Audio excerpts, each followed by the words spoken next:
Hello friends, எல்லாருக்கும் வணக்கம். நான் காலேஜ் முடிச்சுட்டு ஒரு வருஷம் வீட்டில் வேலை இல்லாமல் இருந்தோம். அந்த டைமில் தான் ஒரு ஃபேமிலி எங்கள் வீட்டுக்கு மேலே உள்ள போர்ஷனுக்கு வாடகைக்கு வந்தாங்க. அவரோட பேர் ஆதவ். ஸ்கூலில் டீச்சராக இருக்காங்க, கவர்மெண்ட் ஸ்கூல். அவரோட ஒய்ஃப் நேமு மாலினி. வயசு 26. என்னோட 3 வயசு மூத்தவங்க. அவங்களுக்கு குழந்த பிறந்து ஒரு வருஷம் தான் ஆகுது. இன்னும் குழந்தைக்கு பால் கொடுத்து தான் இருந்தாங்க. ஆதவை ஸ்கூலுக்கு அனுப்புறதுக்காக மாலினி குழந்தைய எங்கள் வீட்டில் தான் விட்டுட்டு சமையல் வேலைலாம் பார்ப்பாங்க.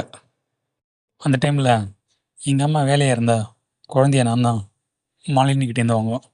அப்படி வாங்கும்போது அவங்களோட மாங்கனிகளை உரைச்சிட்டு தான் குழந்தைய வாங்குவோம். அது ஃபஸ்ட் டைமுங்கிறது அவங்களுக்கு தப்பாக தெரியல. ஆனால் அவங்க ஒவ்வொரு டைமும் என்கிட்ட குழந்தைய கொடுக்கும்போது அவங்களோட மாங்கனிகளை நான் தடவிட்டு தான் வாங்குறேன்னு தெரிஞ்சதும் ஒரு நாள் வீட்டில் யாரும் இல்லாதப்ப என்கிட்ட பேசினாங்க. நீ குழந்தைய வாங்கும்போது வேணும்னு தானே என்னை தொடர அப்படின்னு கேட்டாங்க. நானும் ஆமாம், உங்களை பார்த்ததும் எனக்கு மனசுக்குள்ள இனம் புரியாத ஒரு ஆசை, அதான் உங்களை அப்படி பார்த்தேன், என்னை மன்னிச்சிடுங்க, இது வீட்டில் தெரிஞ்ச பிரச்சனை ஆகிடும் அப்படின்னு சொன்னோம். அவங்களும் எதுவும் பேசாமல் கிளம்பிட்டாங்க. அவங்க ஹஸ்பண்டு அவங்க ஊரில் ஏதோ விசேஷம்னு சொல்லி 2 நாள் ஸ்கூலுக்கு லீவ் போட்டு போனாங்க. என்கிட்ட சொல்லிட்டு தான் போனார், ஏதாவது பிரச்சனை நான் பார்த்துக்குன்னு. நானும் சரின்னு. அவங்க மாலினி எனக்கு மெசேஜ் பண்ணாங்க, எங்கே இருக்குன்னு. வீட்டில் தான் இருக்குன்னு. சரி, நீ மேலே வா அப்படின்னாங்க. நான் ஏன்னு கேட்டேன். சொன்னால் தான் வருவீங்களான்னு கேட்டேன். இல்லை, அதை வரேன்னு சொல்லிட்டு நானும் மேலே போனேன். குழந்த தூங்கிட்டு இருந்தான். நானும் என்ன விஷயம்னு கேட்டேன். அப்போ என்னை பார்த்தா உனக்கு உண்மையிலே ஆசை வருதா அப்படின்னு கேட்டாங்க. ஆமாம், ஏன்னு கேட்டேன்.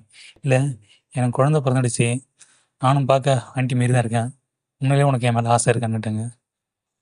உங்கள் மேலே ஆசை வரலனா அவன் ஆம்பளையே இல்லைன்னு அப்படின்னு சொன்னேன். அதுக்கு நிஜமாவான்னு கேட்டாங்க. ஆமாம். சரி, என் மேலே அப்படி உனக்கு என்ன ஆசை வந்ததுன்னு கேட்டேன். சொல்லுனாங்க. நானும் எனக்கு சொல்ல தெரில, செஞ்சு காட்டுட்டான்னு கேட்டேன். செய்யினாங்க. நான் அவங்கக்கிட்ட நெருங்கி அவங்கள இறுக்கமாக கட்டி பிடிச்சி அவர்கிட்ட கவி சுவைக்க ஆரம்பித்தேன். அவங்க அதுக்கு எந்த எதிர்ப்பும் இல்லாமல் எனக்கு ஆகா காமிச்சிருந்தாங்க. நான் மேலும் அப்படியே முகத்தை அவங்க கழுத்தில் குதிச்சு அப்படியே கீழே இறங்கி அவங்களோட மாங்கனிகளை கழுத்தை என்னோட முகத்தை பறித்து நல்லா உருட்டினோம். அவங்களுக்கு கூச்சமாக இருந்தது பிறகு அவங்க ஏய் கூசுதுன்னு சொன்னாங்க. குழந்தைக்கு மட்டும்தான் பால் தருவீங்களா, எனக்கெல்லாம் தரமாட்டிங்களா, நானும் பால் குடிக்கட்டுமான்னு கேட்டேன். வா இருப்போம், அதான் என்ன வேணும் செய்யுன்னு சொல்லிட்டேனதும் அப்புறம் எனக்கு அதுக்கு மேலே என்னோடய உணர்ச்சிகளை அடக்க முடியாமல் அவங்கள பெட்ரூமுக்கு தூக்கிட்டு போனேன். தூக்கிட்டு போய் அவங்கள அங்குள்ள அங்கமாக அளந்தேன், ஏன் உதட்டாலையும் கையாலையும். அவங்க அதுக்கு ஏய் கூசமாக இருக்குடா, பார்த்துடா, என் புருஷனோட என்ன இப்படி செஞ்சதில்லை அப்படின்னு முனிக்கிட்டே இருந்தாங்க. நானும் அவங்களுக்கு இஷ்டப்பட்ட போல் அவங்களோட தேவைகளை தீர்த்தேன். எனக்கும் அதில் இருந்த சல்லாபம் எல்லாம் குறைஞ்சிருச்சு. அவங்க எங்கள் வீட்டில் இருந்த 2 வருஷமும் நான் வேலைக்கு போகாமல் அவங்க கூட ஜாலியாக என்ஜாய் பண்ணேன். Okay friends, thank you.